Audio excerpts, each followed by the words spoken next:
freezer door creaked open, releasing a cloud of frost into the dim basement. Detective Marisol Vega's breath caught in her throat as the vapor cleared, revealing what lay inside.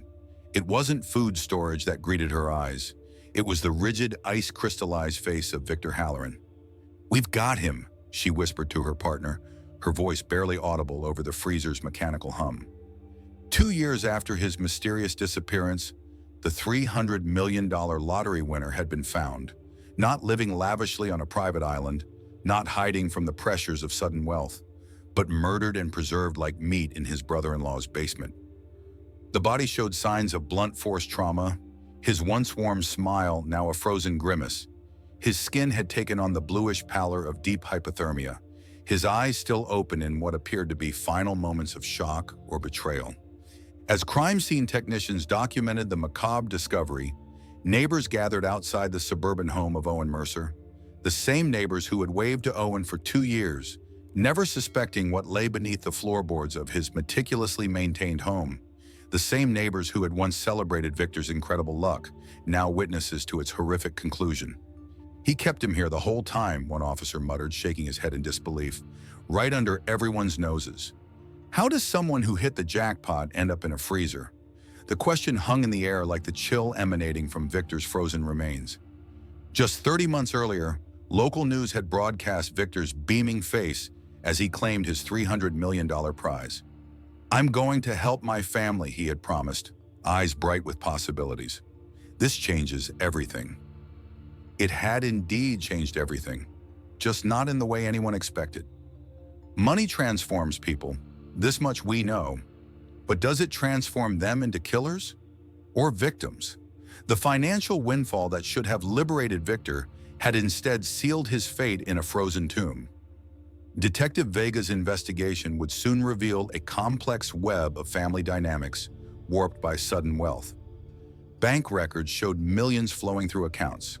Phone records revealed escalating arguments, and surveillance footage captured the final night Victor was seen alive, entering his brother-in-law's home, but never leaving. Most disturbing were the changes in Victor himself before his disappearance. Friends described a man growing increasingly isolated and paranoid. His once open nature had hardened into suspicion. The lottery win that should have been his greatest blessing had become a curse, one that ultimately led to his death. When did Owen decide Victor was worth more dead than alive? Vega wondered aloud, examining the freezer's locking mechanism. And was it always about the money or something more personal? What would you do if $300 million dropped into your lap tomorrow? Would you tell anyone? Who would you trust? How would you know if someone loved you or just your newfound fortune? These weren't abstract questions for Victor Halloran. They were life and death decisions he got wrong.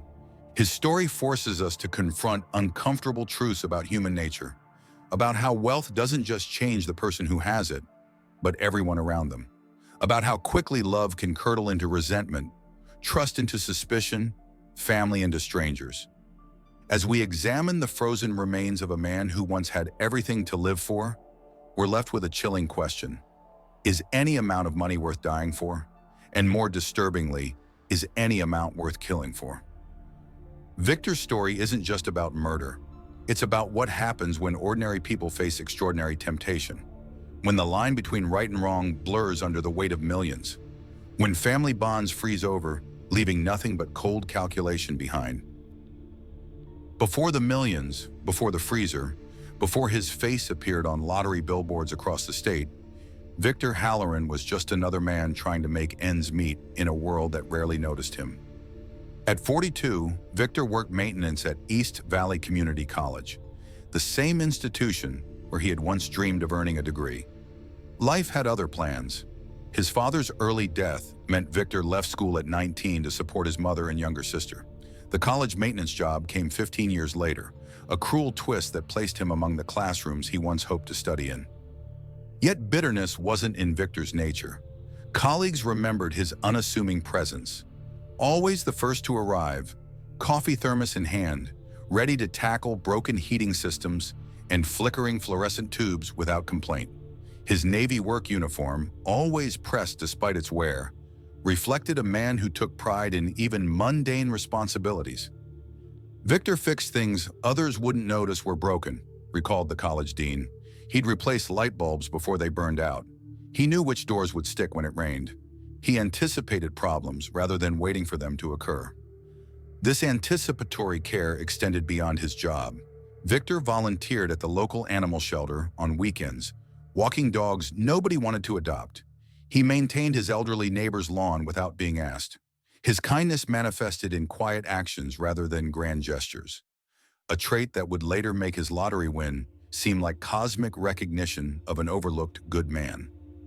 But even the most observant can miss what lurks within those closest to them. Victor's attentiveness to broken things never prepared him for broken people, or the damage wealth could inflict on already fractured relationships. Victor met Lena Palmer at a community fundraiser 12 years before the lottery win. She worked as a pharmacy technician, practical, detail-oriented, with an easy laugh that punctuated her serious demeanor. Their courtship progressed with the steady predictability that characterized most aspects of Victor's life. Marriage followed 8 months later in a modest ceremony at Lena's parents' backyard. The photos from that day showed a couple beaming with authentic joy, unaware of how their relationship would transform under pressure. Their dynamic worked because of its complementary nature. Where Victor was soft-spoken and contemplative, Lena brought decisiveness and social ease. She managed their finances while he maintained their modest home. They balanced each other, at least until money tipped the scales. Extended family gatherings centered around monthly dinners at Victor's mother's house. These Sunday meals became the backdrop against which family dynamics played out. Lena's brother Owen attended occasionally, always armed with tales of nearly successful business ventures and plans requiring just a little capital to take off. Victor never quite warmed to Owen, his mother would later tell investigators. He'd listen politely, but I could see the doubt in his eyes. He thought Owen wanted shortcuts to success, while Victor believed in earning everything through honest work. This fundamental difference in values created a fault line in the family. Hairline at first, barely perceptible during holidays and birthdays. None could have predicted how this crack would widen into an abyss wide enough to swallow Victor whole. The Hallorans lived paycheck to paycheck in a modest 2-bedroom house on the outskirts of town. Their mortgage consumed nearly half their monthly income, and unexpected expenses, a broken water heater, a needed car repair, often meant dipping into their meager savings. "We were always 30 days from serious trouble," Lena confided to a friend months before the lottery win. "Victor worked overtime whenever it was offered. I picked up extra shifts during flu season. We made it work, but the pressure never let up."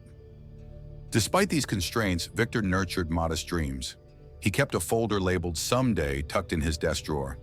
Inside, brochures for community college courses, pictures of workshop spaces, sketches of furniture he hoped to build when time and money allowed. His retirement plan included starting a small woodworking business, creating handcrafted tables and chairs in a garage workshop.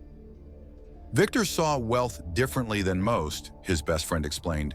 He didn't want millions. He just wanted enough freedom to create something with his hands, to leave something permanent in a world where he felt temporary.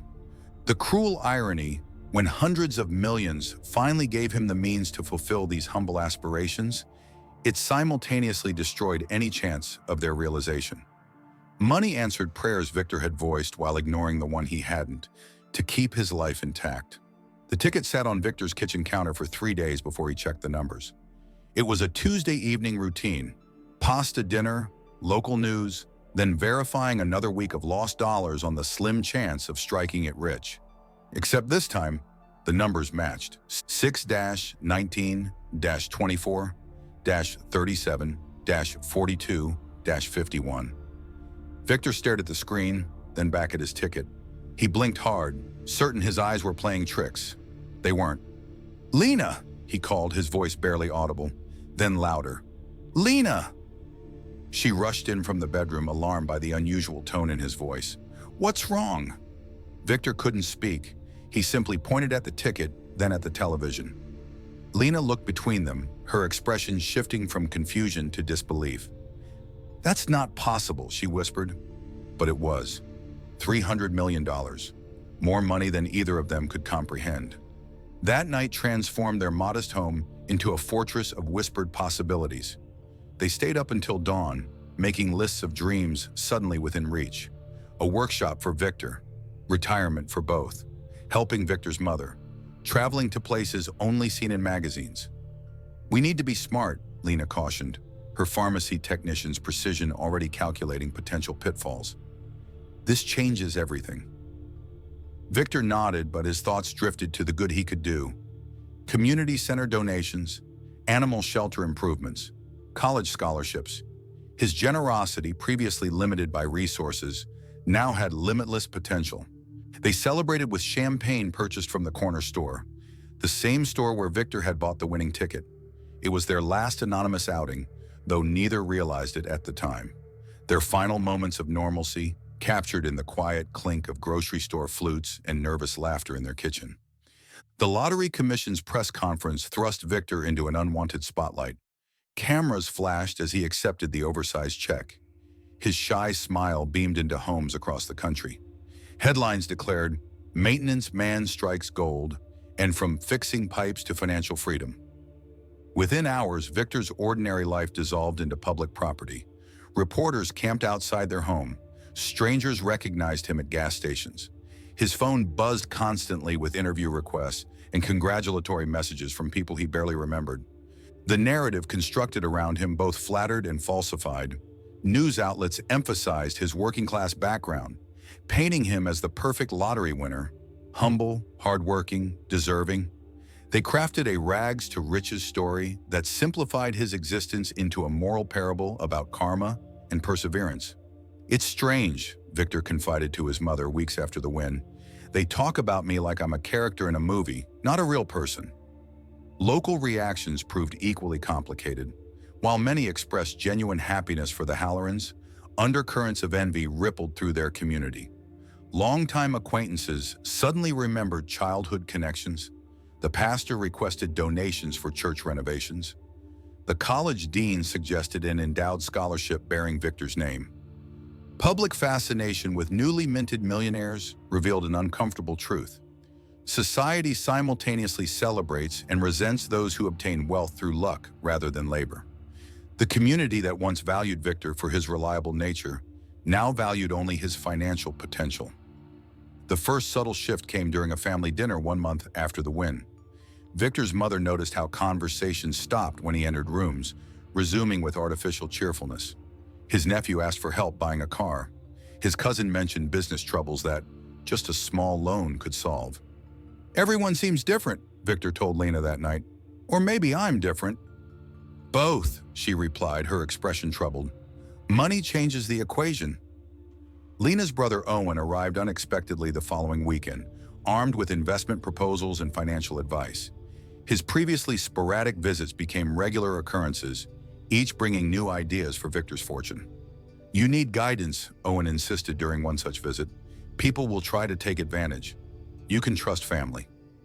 The irony went unnoticed by everyone except Victor's mother, who observed Owen's growing influence with quiet concern. Friendships suffered similar transformations. Co-workers grew awkward around Victor, conversations strained by financial disparity. His best friend James suggested a partnership in a restaurant venture, growing cold when Victor hesitated. Casual acquaintances became overly familiar, their attention transparent in its motivation. Even Lena began to change. Her cautious approach to spending gave way to designer clothes and luxury car research. She spoke of moving to a gated community, away from the constant attention. When Victor suggested maintaining some normalcy, her disappointment was palpable. "We can't go back," she said. "Why would we want to?" That question, asked in their kitchen 6 weeks after the win, marked the moment Victor realized money hadn't just changed their circumstances. It had begun altering who they fundamentally were. 3 months after the lottery win, Victor installed a comprehensive security system in their new home, cameras monitoring every entrance, motion sensors in the yard, notifications for any movement on the property. What began as a reasonable precaution evolved into obsessive vigilance. "I just want us to be safe," he explained to Lena as technicians wired the house. But safety wasn't what the cameras provided. They offered confirmation of Victor's mounting suspicions that everyone wanted something from him. He began screening all calls, eventually changing his number weekly. Mail piled up unopened, too many requests for donations and business opportunities to sort through. His email inbox filled with thousands of unread messages, each representing another hand reaching for his newfound fortune. Sleep became elusive. Victor would wake at odd hours to check security footage or verify bank balances. Dark circles formed under his eyes, his movements increasingly sluggish yet tense. The maintenance worker who once fixed everything now appeared permanently broken. "I don't know who to trust anymore," he confessed to his mother during one of his increasingly rare visits. "Everyone has an angle. Everyone needs money for something." His mother noticed how he'd flinch when his phone buzzed, how his eyes darted around restaurants as if mapping escape routes. The lottery winner's paradise had become Victor's prison. Golden bars no less confining than iron ones.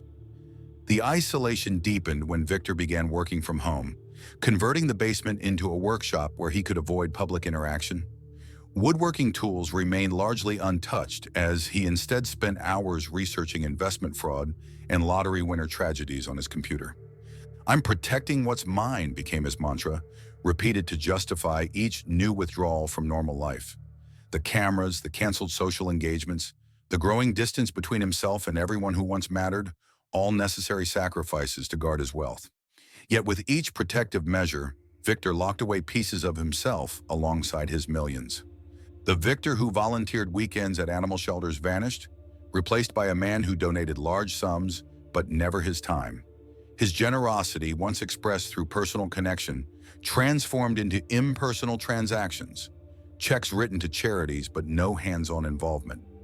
"Money makes helping easier and harder," he told Lena after declining to attend a fundraiser for the shelter he'd once championed.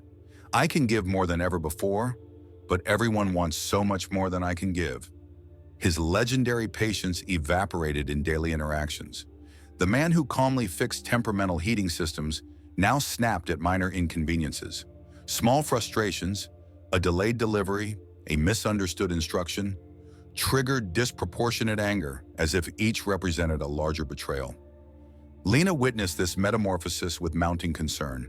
The husband whose gentle nature had drawn her to him had hardened, his warmth cooling like metal exposed too long to harsh elements. Their conversations shortened, his responses becoming clipped, defensive. "You've changed," she finally confronted him 6 months after the win.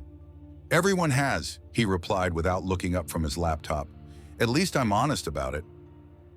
Perhaps most telling was Victor's relationship with money itself. The man who once bought lottery tickets as occasional treats now obsessively tracked every market fluctuation.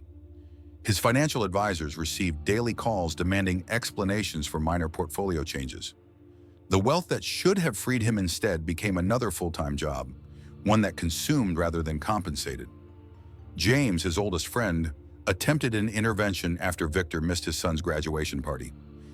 "The money's supposed to serve you, Vic, not the other way around," James said.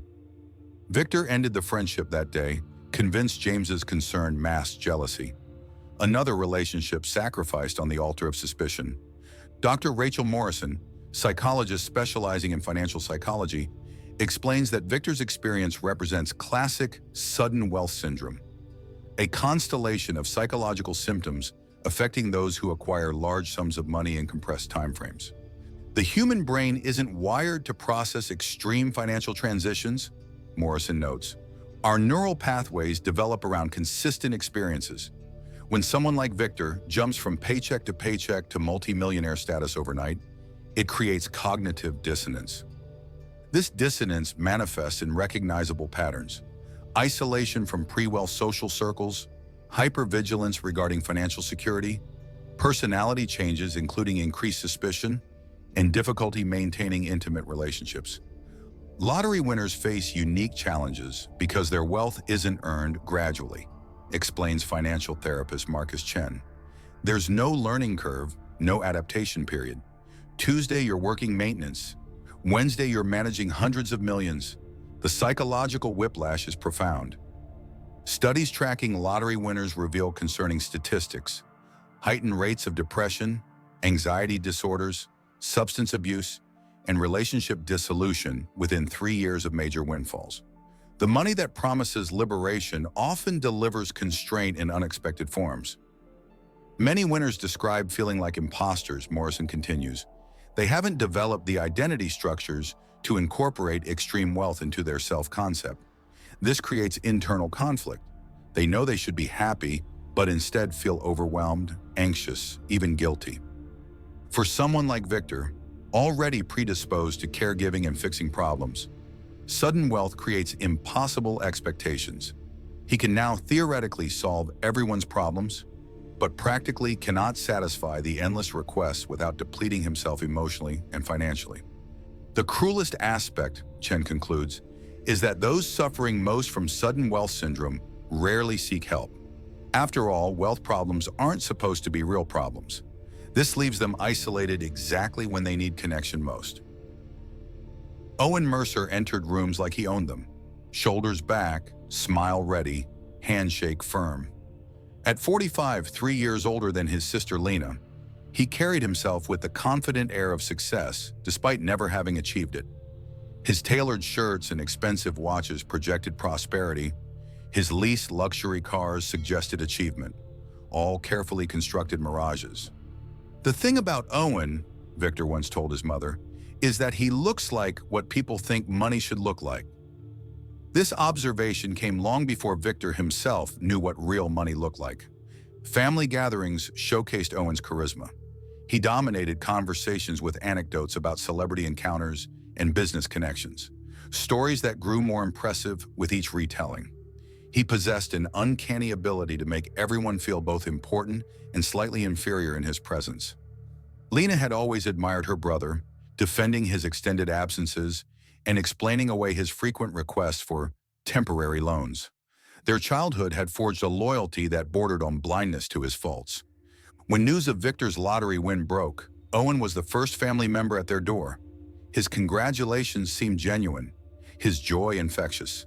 Only Victor noticed how Owen's eyes calculated even as his mouth smiled, the almost imperceptible pause as he processed exactly how much $300 million could solve.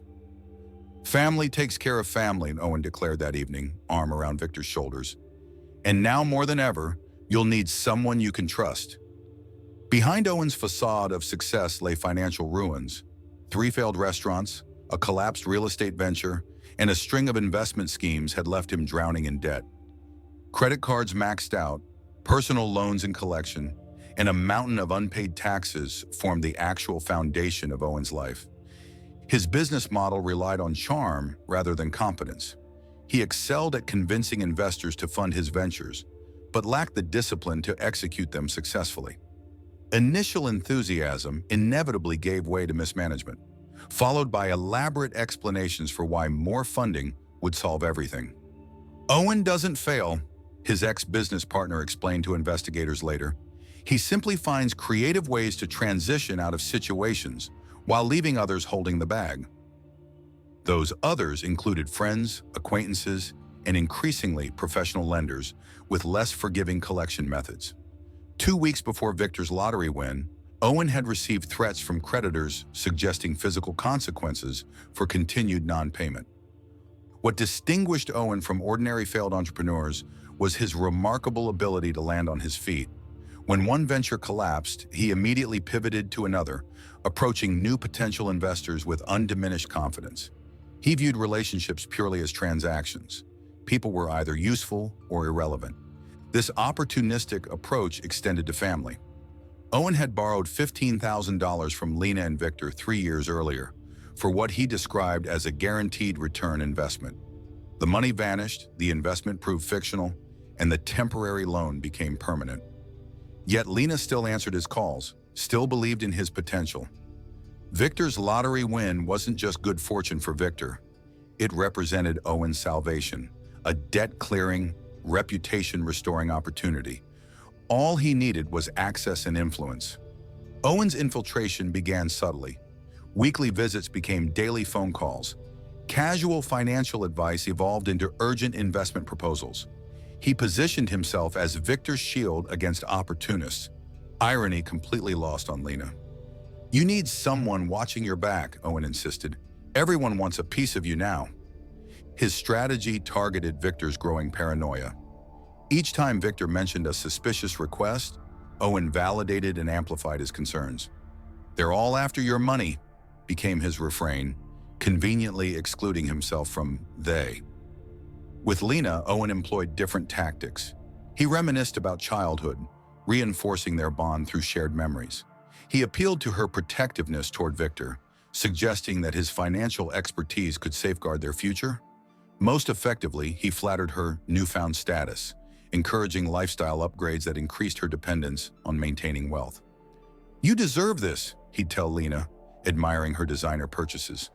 After all those years of struggling, the wedge between Victor and Lena widened under Owen's careful pressure. When Victor expressed concern about spending, Owen was there to commiserate with Lena about her husband's irrational fears. When Lena questioned an investment, Owen reminded Victor that his wife never understood business. Within 6 months, Owen had secured a position as Victor's unofficial financial advisor. Within 8, he had convinced them to invest in his newest venture, a chain of upscale restaurants requiring significant capital. Within 10, he had his own key to their home and an office in their guest house. "I'm just trying to help," became his mantra, repeated so often that even Victor began to believe it. The maintenance man who could fix anything failed to repair the most dangerous broken thing in his life: his brother-in-law's influence over his fortune. 12 months after the lottery win, Victor and Lena slept in separate bedrooms of their mansion. The physical distance mirrored the emotional gulf between them, a space filled with unspoken resentments and diverging priorities. Their arguments began over small issues: Lena's $12,000 handbag purchase, Victor's refusal to attend charity galas, disagreements about which relatives deserve financial help. These surface conflicts mask deeper fractures in their foundational values. "We used to want the same things," Victor said during a rare, honest conversation. "Now I don't recognize what you want." "Because you're stuck in the past," Lena countered. "We don't have to live like we're still counting pennies." Their intimate moments disappeared, replaced by business discussions about portfolio management and property acquisitions. Date nights gave way to meetings with financial advisors. The couple who once found comfort in simple pleasures now couldn't agree on how to enjoy their abundance. Victor retreated further into his workshop, creating furniture no one would use. Lena filled her calendar with social events Victor refused to attend. They became strangers, sharing a dress, but not lives. When Lena began consulting Owen about financial decisions before discussing them with Victor, the marriage fractured beyond repair. Trust, already fragile, shattered completely. "He understands me," Lena explained after Victor discovered she'd transferred funds to one of Owen's ventures without his knowledge.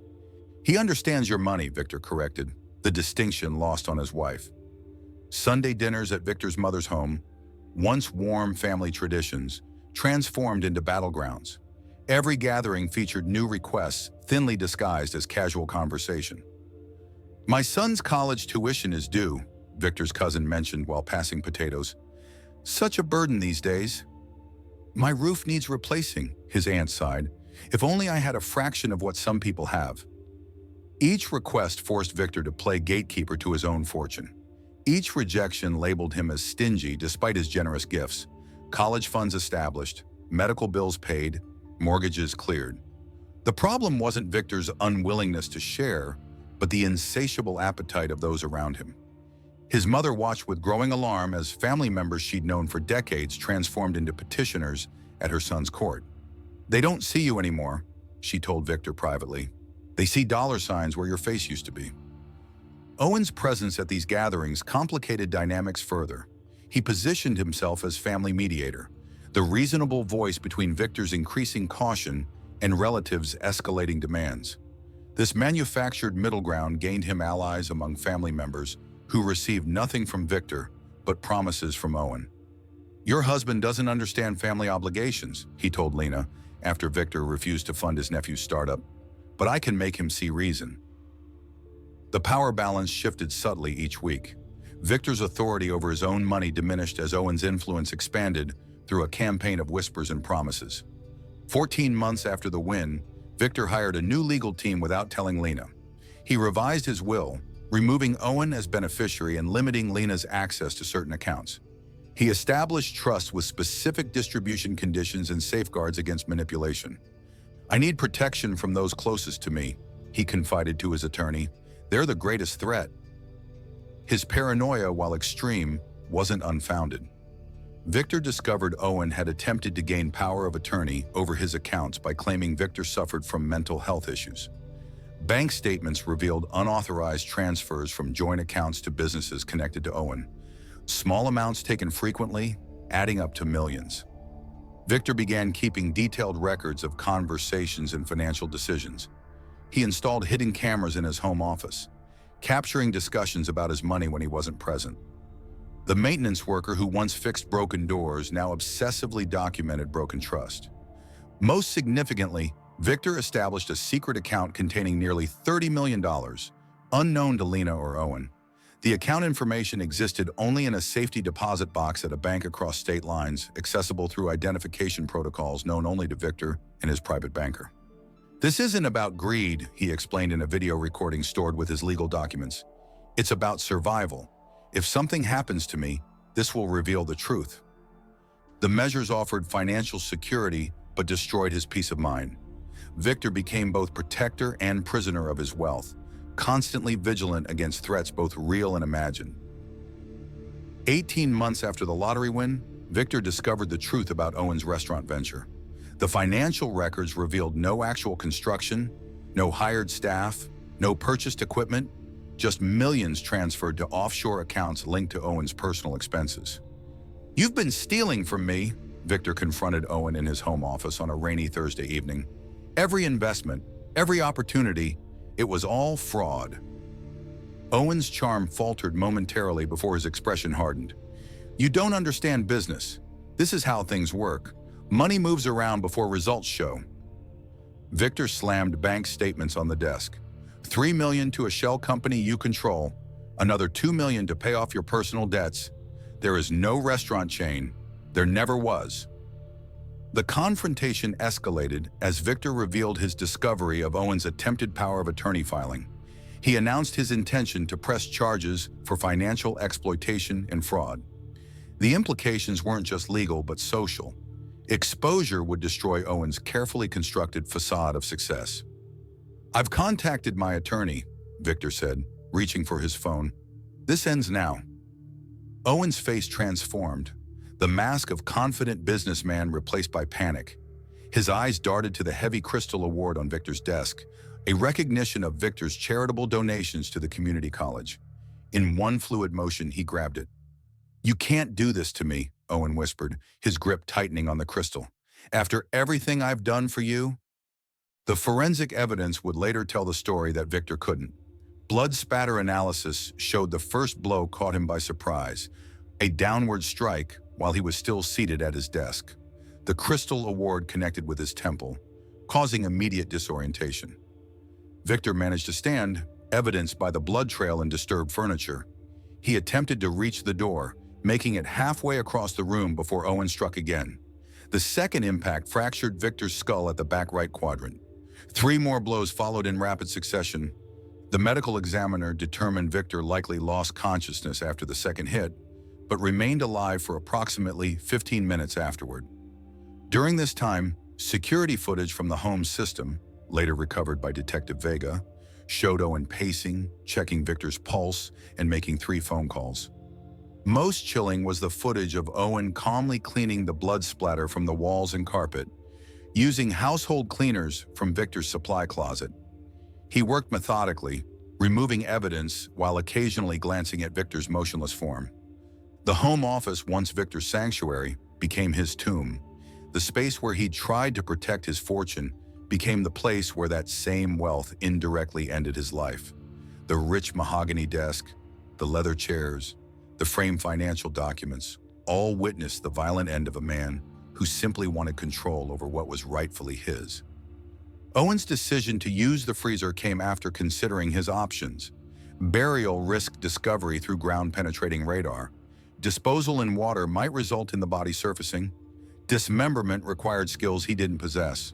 The chest freezer in his basement, purchased 6 months earlier for entertaining, offered the perfect solution.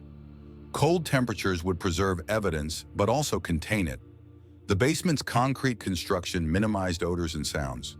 Most importantly, the freezer bought time to create alibis, transfer funds, and establish the narrative of Victor's voluntary disappearance. Time to convince Lena her husband had abandoned her, not been murdered by her brother. Missing people are forgotten, Owen later told his cellmate. Dead bodies demand answers. Victor's passport missing from his desk drawer, clothing absent from his closet, personal items gone from his bathroom. Owen arranged each detail meticulously, creating the illusion of voluntary departure. The email sent from Victor's account to his financial advisors requested a transfer of funds to an overseas account. "I need space to think about my future." The message, composed by Owen using phrases from Victor's previous communications, appeared authentic to everyone who read it. The security footage showing Victor entering Owen's home was conveniently corrupted. The home system suffered a technical malfunction that erased 12 crucial hours of recording. A taxi driver received payment to confirm driving a man matching Victor's description to the airport. Hotel reservations appeared in systems across Europe, all made in Victor's name, all paid with his credit cards. Victor talked about feeling trapped, Owen told concerned friends. The pressure of managing so much money was crushing him. He needed to escape. The staged disappearance aligned perfectly with Victor's increasingly reclusive behavior and growing paranoia. His withdrawal from social obligations in previous months made the narrative of a man who abandoned everything entirely plausible. "Victor abandoned us" became Lena's tearful explanation at family gatherings. The money changed him. He couldn't handle the responsibility. This narrative, carefully crafted by Owen and delivered by a seemingly heartbroken Lena, painted Victor as mentally unstable, a weak man who cracked under pressure.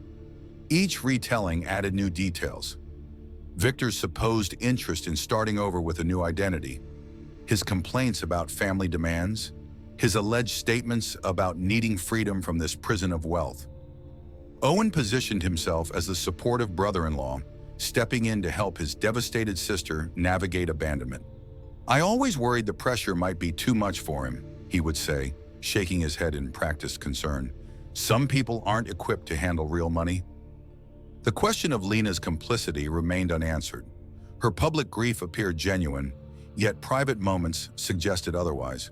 Phone records would later show her communication with Owen increased dramatically immediately after Victor's disappearance. Bank records revealed her spending accelerated rather than contracted, unusual behavior for someone concerned about their missing spouse. Most damning was her reluctance to pursue private investigators after police efforts stalled. "Victor clearly doesn't want to be found," she told friends. "We should respect his wishes." Police initially classified Victor as a voluntary missing person, an adult who chose to leave. The evidence supported this conclusion. Financial transactions continuing after his disappearance, apparent travel documentation, and no signs of struggle in the home. Detective Vega, not yet assigned to the case, would later identify critical oversights. Investigators never obtained complete financial records showing the true pattern of transfers. They accepted the corrupted security footage without demanding backup data. They failed to interview Victor's mother extensively, dismissing her insistence that abandonment contradicted her son's character. Most significantly, they never searched Owen's residence. Without probable cause suggesting foul play, police had no grounds for a warrant. The freezer in Owen's basement remained unopened, its grim contents undisturbed behind a locked basement door that no one thought to question. Owen moved into the guest house of Victor's mansion within 3 months of the murder. This arrangement, explained publicly as supporting my sister during a difficult time, gave him unlimited access to Victor's home, documents, and remaining assets. Lena's grief transformed remarkably fast into a lifestyle of excessive consumption.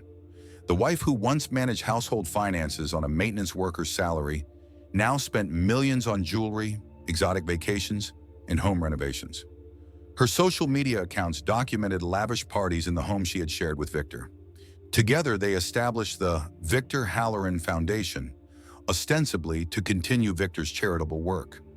The foundation received significant funding but distributed minimal grants, its administrative costs consuming most donations.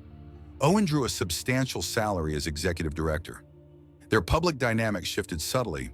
Owen no longer performed the role of supportive brother-in-law, but assumed the position of decision-maker and protector. Lena deferred to him in conversations, her once assertive personality yielding to his guidance in business and personal matters. They became inseparable, observed Victor's former financial advisor. It was as if they'd formed a unit where Owen made decisions and Lena implemented them. The balance of power was obvious to anyone who spent time with them. Maintaining Victor's digital presence proved essential to their deception. Owen used Victor's passwords to send occasional emails to family members, brief messages explaining his continued absence and desire for privacy. He made strategic purchases on Victor's credit cards in different countries, creating an international trail suggesting continuous movement. They managed questions with practiced responses. When asked directly about Victor's location, Lena would tear up, "He contacts me occasionally but needs space right now." Owen would add, "The pressure of wealth affects people differently. He's working through some things." They kept Victor's mother at a distance through calculated kindness, regular checks delivered by courier, holiday gifts sent from Victor, with notes written by Owen. When she pressed for direct contact with her son, they blamed Victor's mental health journey and need for complete separation from his former life. Most effectively, they leveraged social discomfort around wealth and mental health. People hesitated to question a story involving psychological breakdown triggered by sudden fortune. The community's natural reluctance to discuss mental health struggles provided perfect cover for inconsistencies in their narrative. "Nobody wants to appear insensitive," Owen told Lena early in their deception. "Use that. Make them feel intrusive for asking questions." The freezer in Owen's basement became both physical and psychological barrier. He installed multiple locks on the basement door, explaining to visitors his collection of valuable wines required extra security. In private moments, Owen checked the freezer compressor obsessively, terrified of mechanical failure. Lena developed sleep disturbances, waking screaming from nightmares she refused to discuss. She increased her alcohol consumption steadily, requiring wine with lunch and multiple cocktails each evening to maintain composure. Owen's controlling behaviors intensified with each passing month. He installed new security cameras throughout the property, monitored Lena's phone communications, and restricted her independent social activities. His fear of discovery manifested as paranoia about everyone they encountered. "Living with that knowledge changes your brain chemistry," observed Dr. Morrison after their eventual arrest. "The constant vigilance, the perpetual performance, it creates a psychological prison more confining than any cell. They were never free after that night." Eleanor Winters had lived next door to Owen Mercer for 15 years. A retired nurse with sharp observational skills, she noticed patterns others missed. The basement lights in Owen's home illuminated at odd hours, 3 a.m., 4 a.m., times when most households remain dark. "Something's not right with that basement," she mentioned to her husband. "He goes down there when he thinks no one's watching." Eleanor observed other inconsistencies. Owen's nervous behavior when package deliveries required basement access, the multiple locks installed on the basement door, the unusual electrical usage indicated by the utility company's smart meter reports she glimpsed while collecting his mail during a vacation. The incident that prompted action occurred during a summer power outage. From her backyard, Eleanor heard Owen's panicked voice through an open window. "We need a generator now!" The temperature's rising. His urgency seemed disproportionate for someone merely concerned about refrigerated food. When Owen rushed out, leaving his home unattended, for the first time in months, Eleanor called the police. "I'd like a welfare check at the Mercer residence," she explained. "I'm concerned about what might be in that basement he's so protective of." The responding officers, expecting a routine call, knocked on Owen's door. Receiving no answer and noting Eleanor's specific concerns about the basement, they determined sufficient cause existed to enter the premises.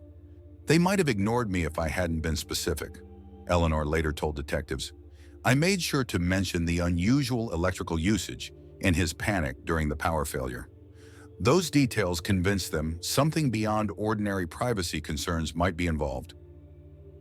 Officers Bradford and Jimenez entered the home through an unlocked patio door. The main floor revealed nothing unusual, a well-maintained residence with minimal personal touches. The basement door, secured with 3 separate locks, immediately captured their attention. "Dispatch, we have an unusual security situation at this residence," Officer Bradford radioed. "Multiple deadbolts on an interior basement door, requesting permission to proceed."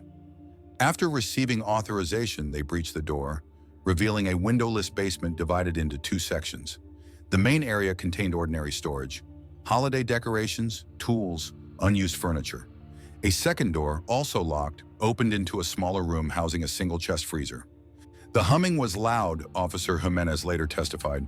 "Industrial-grade cooling equipment, not standard for home use. The room felt like a meat locker." Officer Bradford noted the freezer's locking mechanism, a padlock requiring a key rather than the typical built-in latch. When they opened it, the rush of cold air carried no food odors. Instead, they encountered a carefully wrapped form, bound in plastic and blankets. "At first, we thought it might be meat storage," Officer Bradford recalled.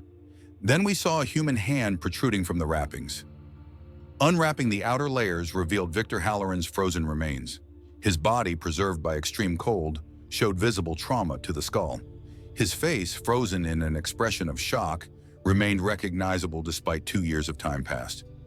"The preservation was remarkable," the medical examiner would later note. "The freezer had maintained a constant temperature of -15 degrees Celsius, essentially suspending decomposition." The discovery transformed a routine welfare check into a major crime scene. Officers secured the perimeter, established a command center in the street, and contacted the homicide division. Detective Marisol Vega arrived 40 minutes later, immediately recognizing the victim as the missing lottery winner. "This isn't just a murder," she told her team. "This is the resolution of a high-profile disappearance, absolute protocol on evidence handling." Crime scene technicians documented the freezer's contents meticulously, photographing the body's position from multiple angles before disturbing anything. They collected frost samples from around the body, knowing they might contain trace evidence preserved by the cold. The basement yielded crucial evidence beyond the body itself. Behind the freezer, technicians discovered a trash bag containing bloody cleaning rags and the crystal award, the murder weapon, still bearing microscopic blood residue despite attempts to clean it. The killer assumed the freezing temperatures would preserve the body, but didn't consider it would also preserve evidence, Detective Vega observed. Blood particles remained intact in the freezer frost, fingerprints preserved on the inner freezer lid, even hair follicles frozen in time. As technicians processed the scene, Detective Vega issued immediate orders to locate Owen and Lena. "We have a 20-minute window before news spreads," she instructed her team. "Find them before they realize we've discovered their secret." Simultaneously, she dispatched officers to secure Victor's mansion and all financial records associated with his accounts. The investigation had evolved from a missing persons case to a complex homicide with financial motives at its core.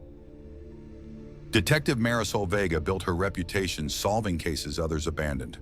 At 43, her 15 years in homicide investigation had earned her the department's highest closure rate and the nickname Cold Case Vega, a moniker she privately despised but professionally embraced. The Victor Halloran case fascinated her from its beginning. When he first disappeared, she requested assignment, but was overruled. "Too many resources already allocated to a voluntary absence," her supervisor explained. Vega disagreed but continued tracking developments unofficially. Standing now in Owen's basement, facing Victor's frozen remains, vindication tasted bitter. "I knew something wasn't right," she told her partner. "The narratives never aligned." Vega's investigative style combined data analysis with behavioral insights. She maintained meticulous case notebooks filled with timelines, relationship maps, and financial flows. Colleagues described her methodology as obsessively thorough, tracking details others dismissed as insignificant. What distinguished Vega wasn't just attention to detail, but emotional intelligence. She recognized human patterns, how guilt manifests in speech patterns, how deception creates inconsistencies in behavior. These skills would prove essential in navigating the complex web surrounding Victor's death. Vega established 3 parallel investigation tracks within hours of discovering Victor's body. First, a forensic financial audit of all accounts connected to Victor, Lena, and Owen. Second, a complete reconstruction of the murder and subsequent cover-up. Third, a psychological profile of the relationship dynamics leading to the murder. Money provides both motive and evidence, she explained to her investigative team.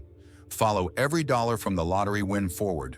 Flag any pattern changes, unexpected transfers, or unusual spending.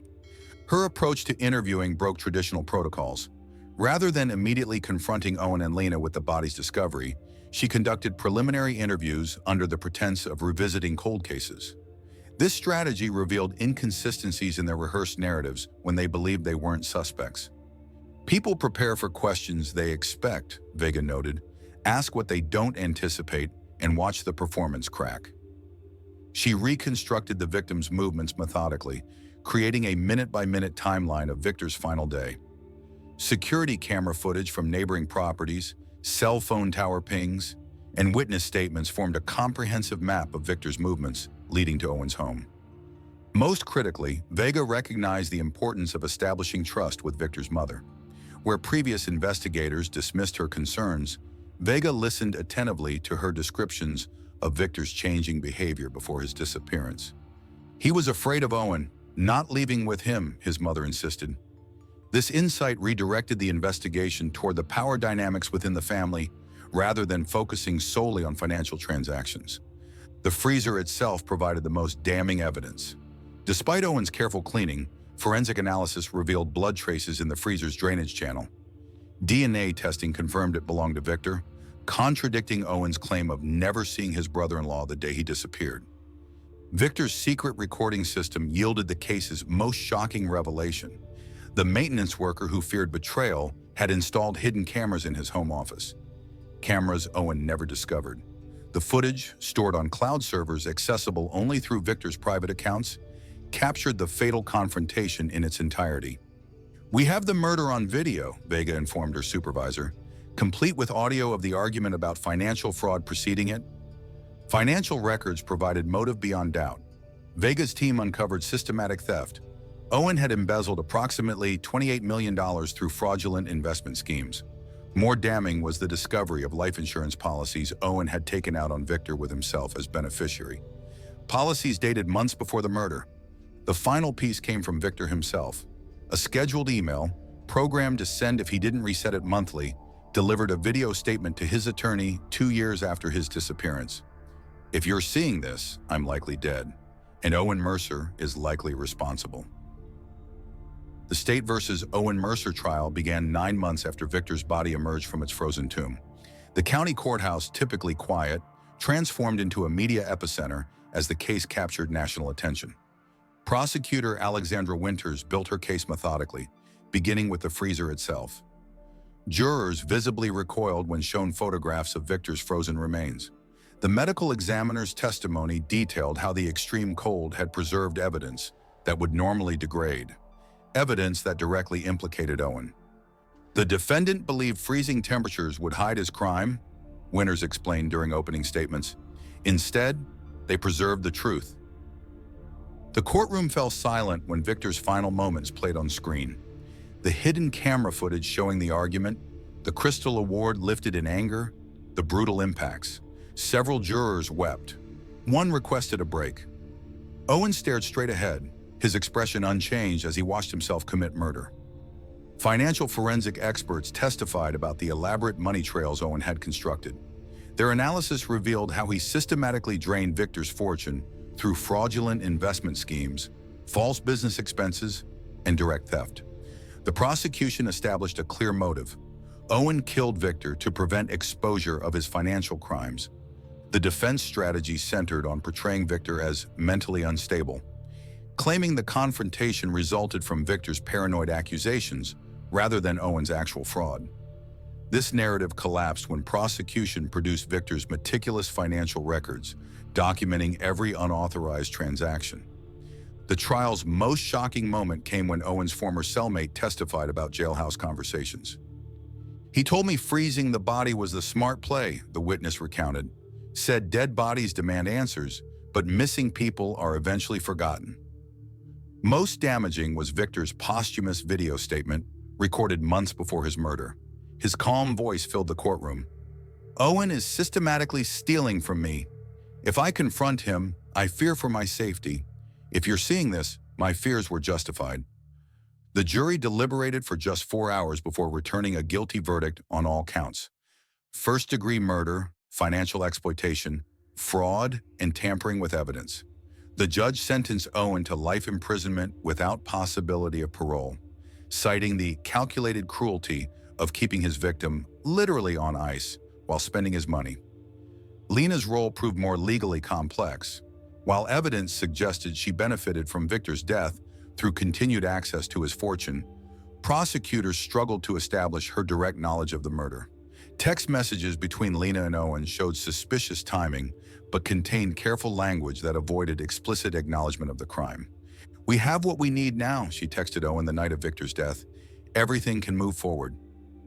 Prosecutors offered Lena a plea agreement, testify against Owen in exchange for reduced charges. She declined, maintaining her ignorance of the murder while admitting awareness of Owen's financial misconduct. The court ultimately charged Lena with accessory after the fact and financial fraud. Her testimony during her separate trial painted her as manipulated by her brother, while simultaneously acknowledging her enjoyment of the wealth Victor's absence provided. "She occupied a moral gray area," Detective Vega noted, "legally culpable, but perhaps not actively complicit in the murder itself." Lena received an 8-year sentence with possibility of parole after 5 years. The judge ordered complete forfeiture of all assets derived from Victor's lottery winnings, directing remaining funds to establish a foundation aligned with Victor's documented charitable intentions. The case captivated public attention beyond typical true crime interest, touching on universal themes of wealth, family betrayal, and the corrupting influence of sudden fortune.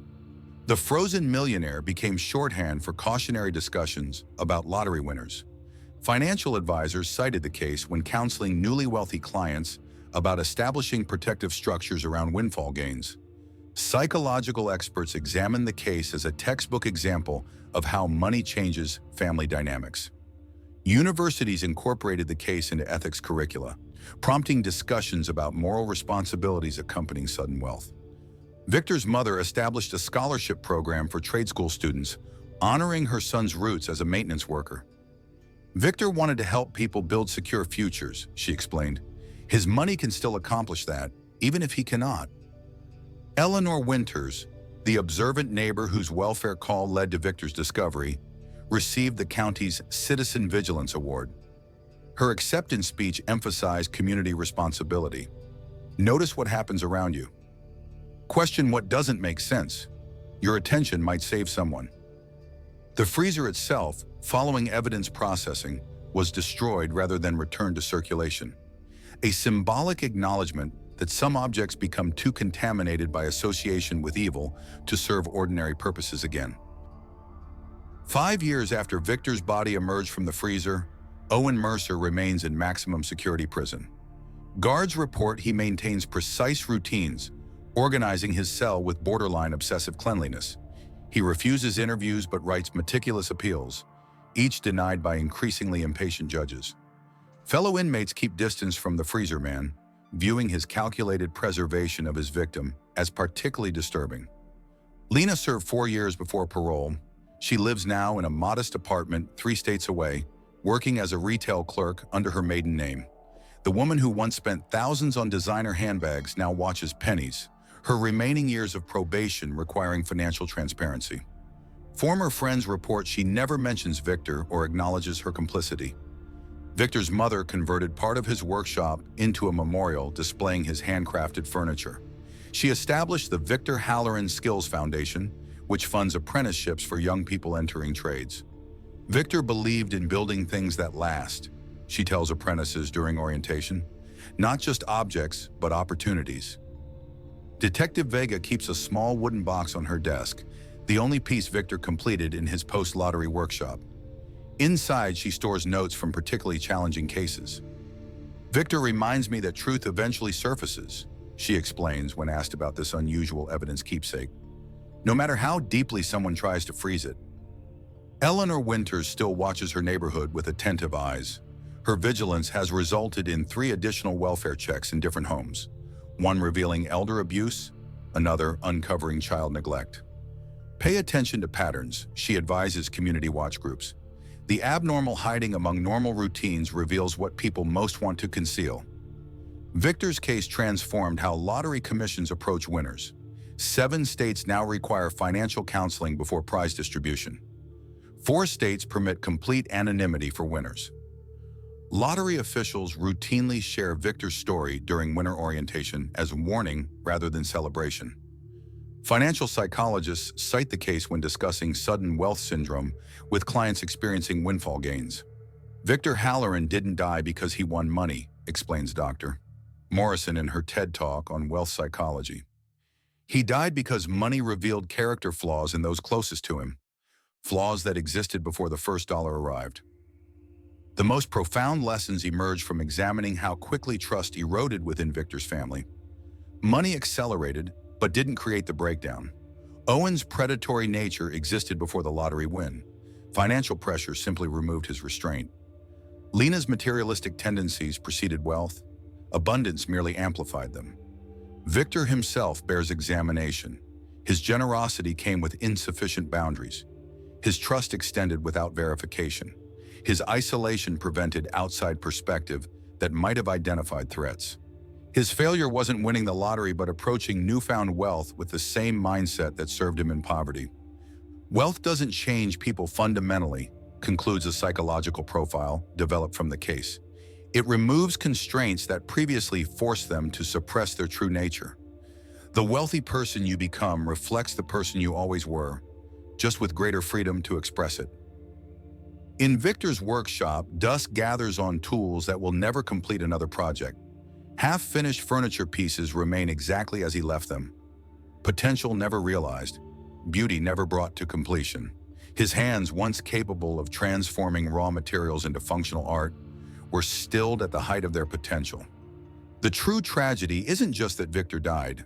It's that he died believing his worst suspicions confirmed, that love could be purchased, that family could be corrupted, that trust was foolish. His final moments validated his growing paranoia, replacing the optimistic man who bought occasional lottery tickets with a bitter soul who saw only betrayal. What would you sacrifice for financial security? At what point does protecting wealth become imprisonment by it? When Victor installed security cameras to monitor his home, did he understand he was documenting his own murder? The freezer that preserved Victor's body has been destroyed, but the questions his death raises remain preserved in our collective consciousness. How well do you know those closest to you? What financial pressures might transform their character? What dormant capabilities wait within them for extraordinary good or unimaginable evil? Perhaps most disturbing, would you recognize the warning signs Victor missed? Or would you, like him, discover too late that the greatest threat wasn't strangers seeking your fortune, but loved ones watching you acquire what they believe should be theirs? Money answers many questions, but Victor's frozen face, locked in eternal surprise at his brother-in-law's betrayal, asks one final question of us all. What price would someone close to you place on your life?